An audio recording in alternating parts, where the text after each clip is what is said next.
Hi friends, good morning.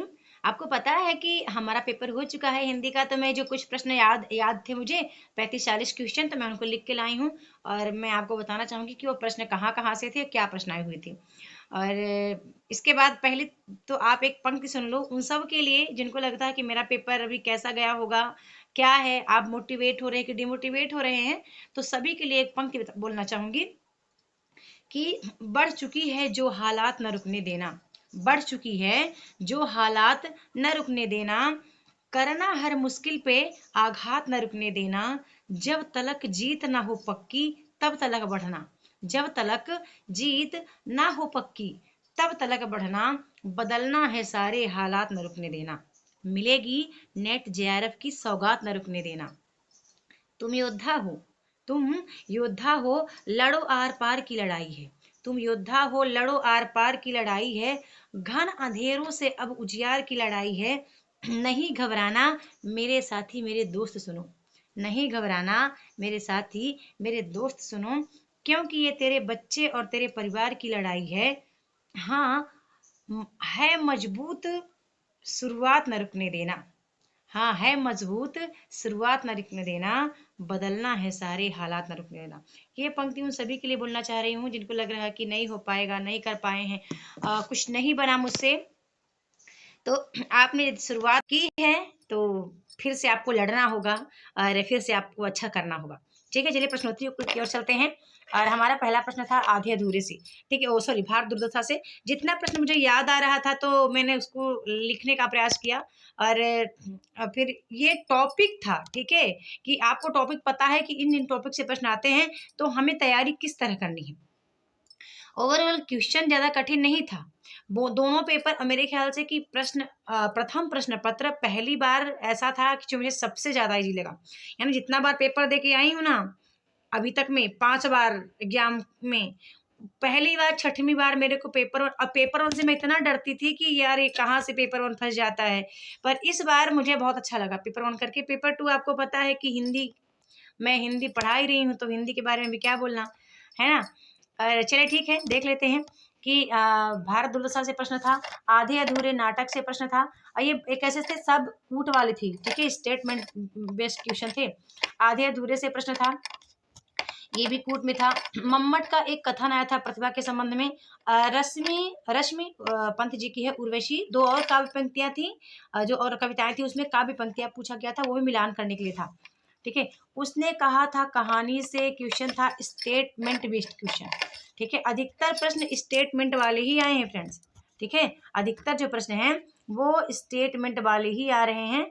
तो आप थोड़ा सा ये ध्यान रखना कि आपको अपनी तैयारी को अगली बार कैसे करना है। इसके बाद प्रश्न था किससे, अमृतसर आ गया कहानी से प्रश्न था, ईदगाह कहानी से प्रश्न था। और ये सब प्रश्न कठिन बिल्कुल नहीं थे, जिनका कॉन्सेप्ट क्लियर था, जिन्होंने तैयारी को 1-2 बार ही पढ़ा था, अच्छे से पढ़ा था, एकाग्रता के साथ पढ़ा था। रस तरंगिणी आई थी भानुदत्त की, इकाई 3 से। जॉन ड्राइडन, लॉन्जाइनस इलियट और रिचर्ड का जन्म क्रम लगाने के लिए आया था। कबीर की कविता से प्रश्न था, कुछ क्या करके था, पिपहरी पिपहरी करके था, उसका कुछ भाव पूछा था, क्या होता है, कविता याद नहीं आ रही है। सतपुड़ा के घने जंगल से, सतपुड़ा के घने जंगल से प्रश्न था, जिसमें गुण करेक्ट करना था, करेक्ट आंसर गुण था। और यही प्रश्न मेरा गलत हुआ था, क्योंकि मैं गुण लगाई थी, फिर भील लगाई, फिर गुण लगाई, फिर भील लगाई। मतलब गुण भील में बड़ा डाउट था, गुण काले ऐसा कुछ करके था, याद नहीं आ रहा था। तो फिर वही, तो एक गया प्रश्न। बहरहाल ठीक है, यदि कहते हैं ना कि जब आप मेहनत अच्छी करते हैं तो उसका फल आपको मिलता है। बीन भी हूं मैं तुम्हारी रागनी भी से प्रश्न था, बहुत ही इजी था, जो कि सबसे बन रहा था, ये क्वेश्चन सबसे बन रहा था। आचार्य शुक्ल के अनुसार हिंदी साहित्य का इतिहास में जो सरस्वती में सरस्वती पुस्तक है, उसमें जो संकलित हिंदी कहानियां हैं, प्रथम कहानी जो आचार्य शुक्ल जिनको मानी है, तो वहां से प्रश्न था। आगे देखते हैं कि परीक्षा गुरु का प्रकरण लगाने के लिए आया था। जिंदगी नामा की कविताओं, जिंदगी नामा उपन्यास जो है उसकी कविताओं से प्रश्न था, कविताओं का जो कविताएं हैं उसमें उसका क्रम लगाने के लिए क्वेश्चन आया था।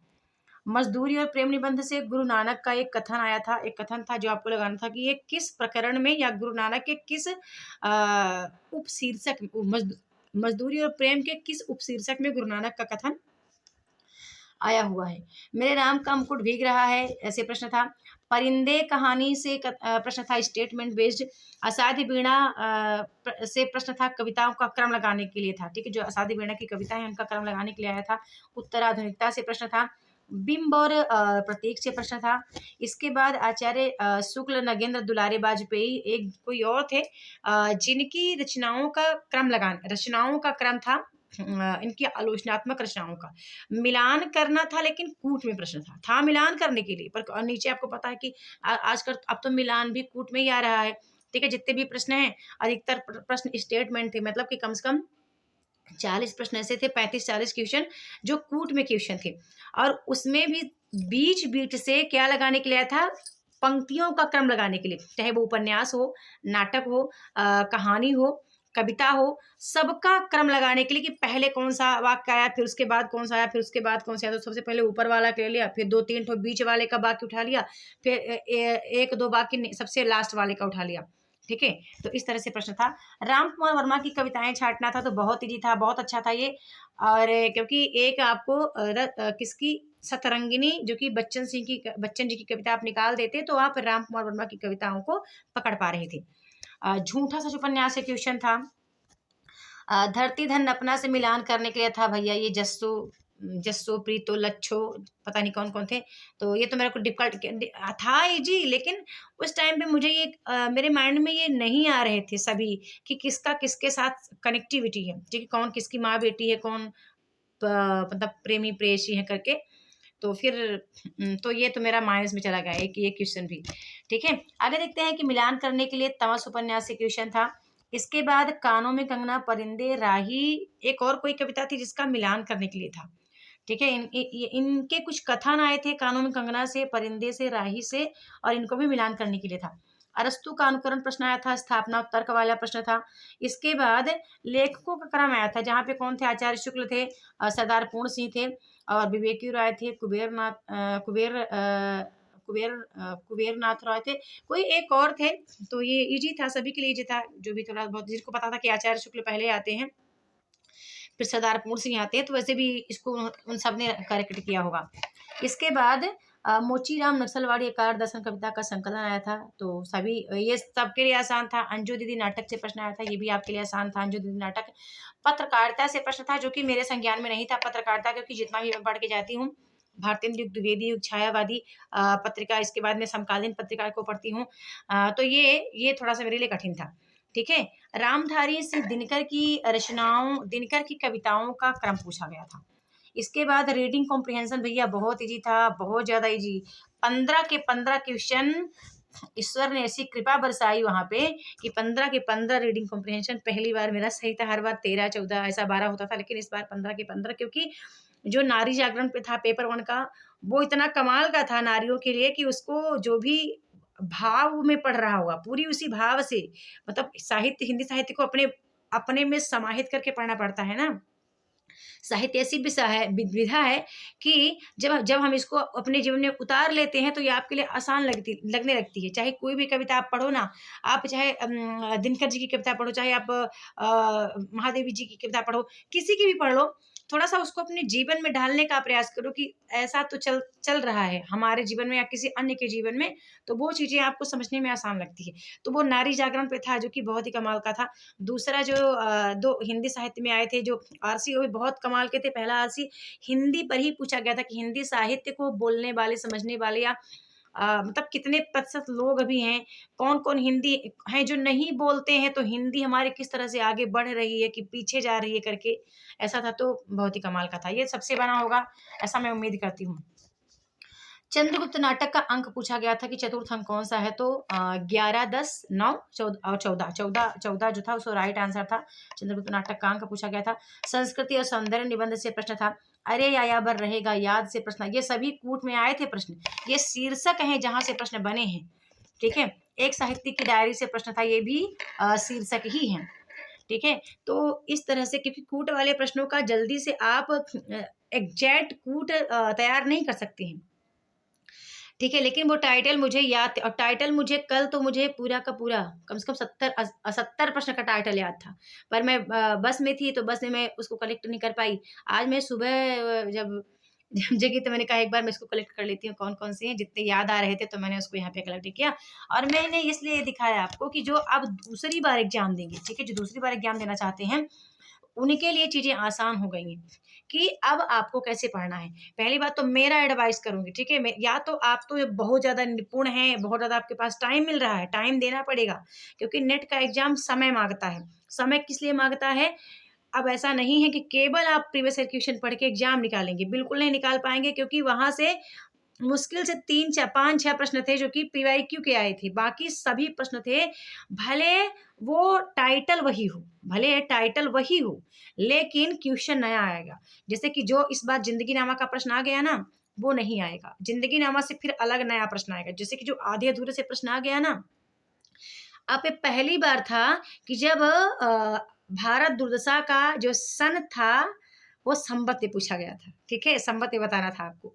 और सभी प्रश्न, जैसा कि मैं जानती हूँ कि प्रश्न नया आएगा, 50% 60% क्वेश्चन नया आया था इस बार भी, भले टाइटल वही हो, मतलब शीर्षक भले वही हो, भले चंद्रगुप्त शीर्षक बहुत बार आ रहा है लेकिन प्रश्न नया है, ठीक है, भले आधे अधूरे से बहुत बार प्रश्न आता है लेकिन प्रश्न नया है ना। तो इसलिए आप 2 3 काम करें, अभी से आप तैयार रहें, बिल्कुल अपना एक गाइडर डिसाइड करें कि किसके साथ आपको पढ़ना है, मतलब पूरा डिसाइड करें, सेल्फ स्टडी करनी है, बुक खरीद के पढ़नी है, या किसी के साथ पढ़ना है, ऑनलाइन पढ़ना है, ऑफलाइन पढ़ना है, कहाँ से पढ़ना है, मतलब पूरा डिसाइड करके। यदि आपको केवल अगले 6 महीने जून में एग्जाम निकालना है, ये उनके लिए बोल रही हूँ, ठीक है, जो 100% 6% में जून एग्जाम में आना चाहते हैं, ठीक है, ऑनलाइन मंच भरा पड़ा है, आप खुद डिसाइड करने के लिए सक्षम हैं। ऐसा नहीं कि कोई किसी से आपको अब गाइड लेनी पड़ेगी, राय लेनी पड़ेगी, आप खुद इसके लिए सक्षम हैं।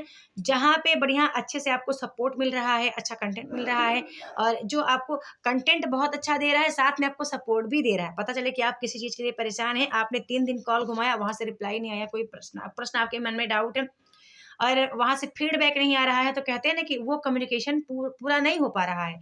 तो इस तरह से आप डिसाइड कर लो कि आपको कहाँ से पढ़ना है, और आपको यदि 6 महीने में जून का एग्जाम निकालना है तो किसी न किसी के गाइड में रह के पढ़ो, और साथ में अच्छे से कॉन्सेप्ट को पढ़ो, और साथ ही साथ अपना नोट्स बनाओ। बंदो बिना नोट्स के नहीं होगा, मैं क्या बताऊं, मेरा नोट्स जो है ना, मैं जहाँ भी जाती हूँ अपने नोट्स को हमेशा साथ रखती हूँ, और मेरा नोट्स बहुत कमाल का है। जो मैंने नोट्स बना लिया था अपना, इकाई 3, इकाई 2, इकाई 1, ठीक है, इकाई 1 से तो और भी आसान प्रश्न बना था भाई, इकाई 1 का इतना आसान प्रश्न था जहां आपको सौर श्रेणी अपभ्रंश में कौन सा शामिल है छांटना था, है ना।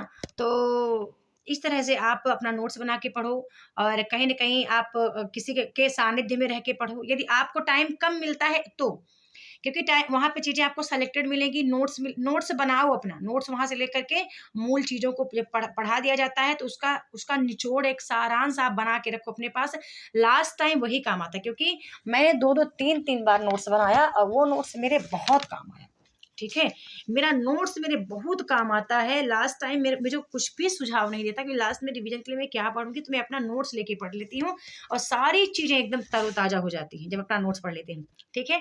तो यही मैं आपको बताना चाहती थी कि इस तरह के प्रश्न आ रहे हैं, ये वो शीर्षक हैं जहाँ से प्रश्न आए हुए थे। बाकी और भी जब आपको याद आएगा तो आप कमेंट सेक्शन में जरूर लिख देना, आप लिख देना कि आपने कितने क्वेश्चन किए, ठीक है। अब आपको पता है मेरे बारे में, आपको पता है कि मैं जेआरएफ के लिए गई थी, तो आपको पता है कि जेआरएफ का टारगेट क्या है। इस बार जनरल का कट ऑफ भी ज्यादा जाने वाला है, क्योंकि पेपर इजी था, इतना हार्ड नहीं था, तैयारी करने वालों के लिए पेपर आसान था, ठीक है, ठीक है। जो तैयारी किए हैं उनके लिए बोल रही, जो तैयारी नहीं किए थे तो उन सबको कठिन लगा है, लेकिन जो तैयारी किए थे तो उन सबका पेपर बहुत कठिन नहीं था, उनके मतलब उनको समझ में पेपर आ रहा था, और वो कुछ चीज़ों को एलिमिनेट करके आंसर लगा पा रहे थे। साथ में ये सबके साथ होता है कि बनता हुआ कुछ प्रश्न, 2 4 प्रश्न है जो गलत होता है वहाँ पे, क्योंकि इतनी समय जो था ना ऐसे भाग रहा था, और आपको प्रत्येक चीज़ों को कैच करने में थोड़ा सा आसानी भी, थोड़ा सा दिक्कत भी होती रही होगी। कुछ लोग थे जो कह रहे थे मैम हिंदी तो हम अच्छा कर पाए, लेकिन पेपर वन हम अच्छा नहीं कर पाए समय के अभाव के कारण, है ना। तो बहरहाल बहुत सी बातें हुई हैं, और बाकी मैं अपनी बातें आपसे साझा करती रहूंगी, और कोशिश करूंगी मैं बेहतर क्लास लाने की इस मंच पर, क्योंकि मेरा उद्देश्य था, ये मेरा फाइनल एग्जाम था, ठीक है, ये मेरा लास्ट था। और आपको पता है कि मेरी जो उपलब्धियां हैं, जो निजी उपलब्धियां हैं, मैं नहीं चाहती कि वो मेरी वैयक्तिक हों, ठीक है। वो वैयक्तिक ना होकर के वो निर्वैयक्तिक हो, वो सबके लिए हो जाए। और जो मेरी मेहनत है मैं वो सबके साथ साझा करना चाहती हूँ। मैं चाहती हूँ कि हर एक बंदा, हर एक, और खासकर गृहिणी महिलाएं, कल मुझे बहुत अच्छा लगा वहाँ पे जब मैं देखी कि मेरे मुझे लोग देखते हैं, वो मुझसे सीखते हैं, उनको बहुत मोटिवेशन मिलता है, तो मुझे बहुत अच्छा लगा। और इस काम को मैं बहुत आगे लेके जाऊंगी, क्योंकि आज मैं एक स्वतंत्र हो चुकी हूँ उस स्व के बंधन से जिसके लिए मैं काम कर रही थी, और ईश्वर की कृपा हुई तो वो मुझे मिल जाएगा। ठीक है फ्रेंड्स, तो वीडियो को लाइक करना है, शेयर करना है, चैनल को सब्सक्राइब भी करके रखें ताकि मेरी कोई वीडियो मिस ना हो। और एक छोटा सा कमेंट करना कि आपका पेपर कैसा गया, आपने कितने क्वेश्चन सही किए हैं। और मिलते हैं नेक्स्ट वीडियो में न्यू टॉपिक के साथ, तब तक के लिए बहुत बहुत धन्यवाद।